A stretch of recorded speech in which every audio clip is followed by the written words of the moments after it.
Afghanistan has been ruled by the Taliban since 1996. Since then, the movement has been trying to create what it sees as the world's purest Islamic state.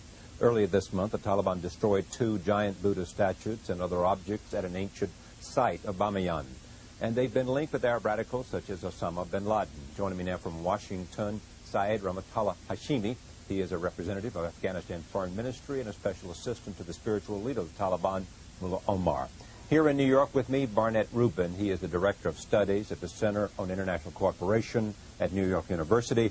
He's also the author of several books on Afghanistan, and I am pleased to have both of them here, both in Washington and New York. And in the interest of time, we will refer to each other in the shortest abbreviation possible. Mr. Hashemi, let me start with you. Tell me why you're in New York, in America, and what it is you hope to accomplish. Well, I was here to deliver a letter through the State Department to the new administration in Washington, hoping that the policies of the United States towards the region, in particular to our country, will at least be rethought. So, in the meantime, I was giving some talks in some schools here, which I did. Just characterize the United States' relationship to your government. Well, after the Soviet withdrawal, the United States just ignored Afghanistan and all those problems that were there. So many of those problems has been resolved now, like the reunification of that country and disarming the people, the opium eradication, and is having one administration.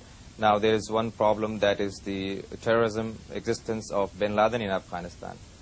And we have been telling people that if anybody can give us some kind of evidence, we will resolve this problem.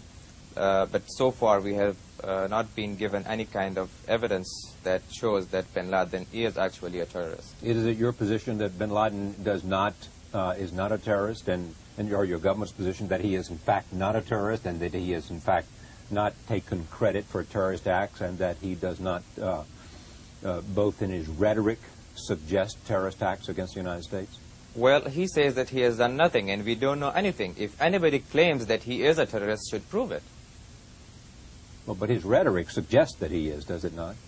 No, we have not seen anything that shows that he is a terrorist. We have said that he is not even allowed to be politically active against any country. Let me come back to him, because there are a lot of other things, as you know, because we have trials going on in the United States in which people are alleging connections and that kind of thing. I'll come back to that. But you are meeting with people at the State Department and talking about your government's position on bin Laden as well as other issues? Exactly. We have said that we have given 3 proposals to the United States so far. One of that was that we will try him in Afghanistan, provided that we are given evidence. That was rejected. We gave a second proposal in which we asked the United States that if they think he is a threat to the U.S. security, they have to send international monitoring group to watch him for the rest of his life so that he has nothing and meets nobody. That was also rejected. And we gave a third proposal in which we asked 3 countries, Afghanistan, Saudi Arabia, and a third Islamic country selected by the United States to decide his future, so that we have some kind of justifications to our people, so that this man is not a good guy and he should be expelled or extradited or whatever. But we have not been assisted in this sector. And for the 4th time, I was here again asking the U.S. government to at least open the doors of negotiations on bin Laden issue. All right, we'll come back to bin Laden. Just one quick question before I go to Mr. Rubin and other things. Do you acknowledge the fact that Mr. bin Laden pays your government for his protection in Afghanistan? That's absolutely wrong. He has not that much to pay us. So he stays there under the protection of the Taliban because what? He was in Afghanistan 17 years before we existed. Such people were instigated to go to Afghanistan and fight the Soviet Union. And such people were called the heroes of independence, not by us. Such people were called the heroes of independence by the President of the United States, by Mr. Ronald Reagan. And all of a sudden, they have changed to terrorists. Okay, if he is a terrorist, how are you going to justify trying to kill a man without even giving him a fair trial? The United States tried to kill him without even telling us that he is a terrorist. all these things have aggravated the situation. He was nobody, and he has been made a hero now. He has been made so famous. 6,000 children were named after him in Pakistan only. And so many restaurants, cars, shoes, jackets, all these things. So this is not our creation. All right, we still have not yet come to the issue of the Buddhist statue, and I'll do that after giving Mr. Rubin a chance to talk about the things that we have been speaking about so far. Tell me how you see this and what the United States position is likely to be, and whether Hashemi will meet any success with his audience at the State Department. Well, I think this discussion exemplifies the problem with U.S. policy toward Afghanistan, which is that for several years we have not really had a policy toward Afghanistan. We have had a policy toward Osama bin Laden because Osama bin Laden is a person and a symbol of a phenomenon that the United States thinks is a direct threat to it because of the bombings in Africa, because of other activities of which he is accused. I don't have access to that secret information that shows that he is a terrorist. There's a trial going on here. But I think the important point is, what is the context in which this is taking place? And the context is a country that the major world powers have spent billions and billions of dollars to destroy for over 20 years.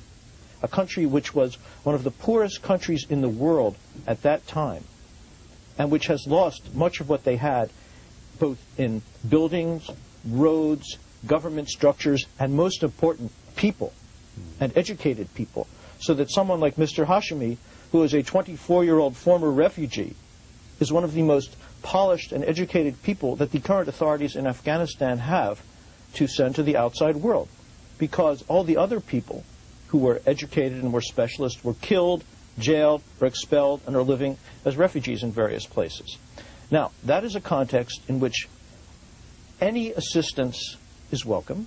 It's an extreme context in which extremist ideologies may seem to some people much more rational because they are dealing with a very extreme situation. And if someone comes to them and fights on their side and is willing to assist them, and they are not getting what they see as significant assistance from other people, the people who helped them destroy the country as part of their civil war, then they will welcome that person. That is what is now happening. The Taliban's original agenda was not to support international terrorism. Now I believe the Taliban as an organization is allied with people who are guilty of international terrorism. People who, as Mr. Hashemi correctly says, were originally recruited to come by the U.S., Saudi Arabia, and Pakistan to fight in that war, were given that training and supported to do that. Now they have turned against us, we have turned against them. But we are having a dialogue of the deaf about this subject, in which I'm not supporting the Taliban's position, but we are not addressing the major problem, which is the destruction of that country, the death of millions of its people, the huge drought which is making hundreds of thousands of people into displaced people. And if we did address those, that would change the terms of the discussion. I'll come back. I'm going to have to come back to Osama bin Laden in just a moment. But what are what we should be addressing is what what the American government's policy is with respect to Afghanistan, and whether it can send aid because of the drought and the destruction. I assume you're talking about is what? I assume you're talking about the destruction of the Buddhist statute, or you're talking about the destruction of something else? I'm talking about the destruction of virtually everything that was of value in Afghanistan over the past 20 years. Are you talking about destruction by the war, by all the war with the Russians and the war and the Civil War, and what are you talking about? That's right. The war with the Soviets, the civil war among the various groups, the criminal activities, culminating in this criminal destruction of world heritage that just took place. But if you drive around Afghanistan, all the roads are destroyed to the point that there are small children standing by the roads who should be in school, picking up dirt with their bare hands and throwing it on the huge potholes, which are bigger than the paved parts, in the hope that a passing trucker, who is probably a smuggler of some kind, because no one else has the money to drive trucks, will give them a little money, maybe the equivalent of 1 cent or 5 cents, in return for throwing this dirt on the road. And mostly they don't get that. So that, if you go to the capital, Kabul, you will see that, 50%, 60% of the buildings are in complete ruins. There are whole neighborhoods that are completely desolated by rockets and missiles that we paid for with our tax dollars and that our allies also paid for, and that the Soviets also sent there, and that today those missiles are still being sent there to the Taliban on the other side by the neighboring countries, and which is turning not only Afghanistan, but the entire region around it including Pakistan and Central Asia, into a very dangerous area where conflict is spreading and where nuclear weapons are located in a number of countries. In Pakistan. In Pakistan, and there are also some in Kazakhstan. Characterize the Taliban for me. The Taliban are a transnational organization which arose initially in Afghanistan. They represent the traditional rural mullahs of southern Afghanistan, who are linked very closely to some of their colleagues in Pakistan itself through a number of madrasas, Islamic academies, where they study. This is a social group that every government in Afghanistan for the last 100 years tried to marginalize and put out of power. But as a result of this war, most of the other elites that had come to power, the secular educated people, the Soviet educated Western people, have been eliminated. Furthermore, these people who arose in response to the situation of chaos and violence in southern Afghanistan have then been built up and used and manipulated by the Pakistan intelligence services and the Pakistan government in order to take over Afghanistan and put in place a government which will be sympathetic to Pakistan and which serves Pakistan's interests.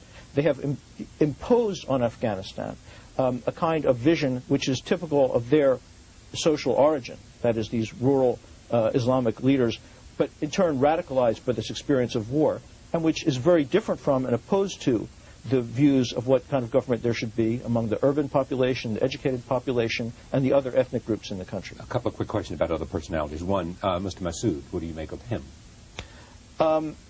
Again, Massoud is a great guerrilla commander who resisted the Soviets.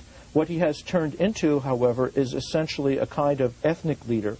What he represents is he is organizing resistance among Persian-speaking people in North Afghanistan. This has to do with the way Afghanistan is structured as a state. When Mr. Hashemi says they have imposed a single administration on Afghanistan or re-established it, that is correct to some extent. However, they impose this by force, and this administration represents the views of a very narrow segment of the population. But it's also true that before they did this, there was no administration in most of Afghanistan, and there was a kind of chaos and anarchy. Massoud constructed a structure in one part of the country. Now, what many Afghans would like is for Afghanistan to be constructed out of those different communities. Massoud could be a part of that as representative of his own region and community. But he is too caught up in this geopolitical game, and he is being supported by Iran, Russia, the Central Asian states, who are trying to resist Pakistan, which is using the Taliban, to carry out its own policy in Afghanistan. Massoud knows, in fact, that he is not an alternative to the Taliban because he doesn't have a big enough ethnic base, and he's never going to have a big enough support base. But he is hoping that there will be a split in the Taliban or that something will happen that will enable him to break out of the spot that he is in right now. But I would... Before I go back to Mr. Hashemi, do you have any doubt that Osama bin Laden is a terrorist? No. You don't? No. It's clear to you? Yes. Why isn't it clear to Mr. Hashemi? Well, he should speak for himself, but although I could respond. You could what? Okay. Go ahead. I mean, let's come back to Osama bin Laden, then we'll come to Massoud and other issues that we spoke to. Go ahead. And who supports whom? You're asking me? Yes, sir. First of all, I was surprised how much Mr. Robin knows about the region, and I really appreciate some of his views. But there are things that he said that I will not principally agree upon. He said that the Taliban were established by the ISI of Pakistan, or the intelligence of Pakistan, which I don't think is right. Our good relations with Pakistan does not mean that we are their puppets. We want good relations with everybody, particularly with our neighbors, and Pakistan is very crucial in them. So we have said that our good relations with somebody does not mean that we are their puppets. And if we were going to be somebody's puppets, then we would be American puppets than becoming Pakistan's puppets. So all I have to say is that we don't say we are perfect. We say that who could do better than we did. We reunified that country that was almost fragmented formally. We eradicated the opium cultivation. Afghanistan was producing 75% of all world's drugs. So we finished it in 1 year. We disarmed people. The United Nations couldn't do it. In 1992, the United Nations passed an appeal asking for $3 billion to repurchase those arms. And certainly it was impracticable. They couldn't do it. And we did it in no time and very easily, and spending not even a penny on that. So 95% of the people are disarmed now. So all you can see is that who could do